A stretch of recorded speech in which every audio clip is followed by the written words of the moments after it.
Huwag mo sanang iisiping napapagod na ako. Di ako apurado, pero sa'yo ano ba? Gusto ko lang naman makasigurado. Matagal na panahon na kitang balak tanungin.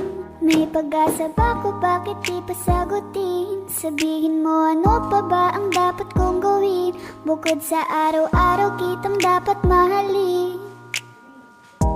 Ang amo ng iyong mukha sa first look, nung una kitang makita sa Facebook.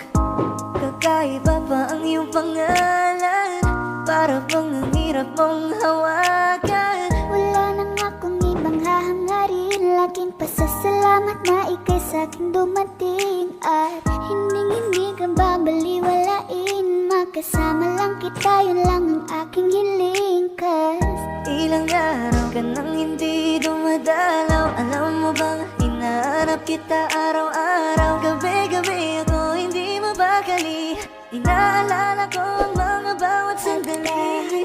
Dahan ng nahulog, hindi ko na malayan.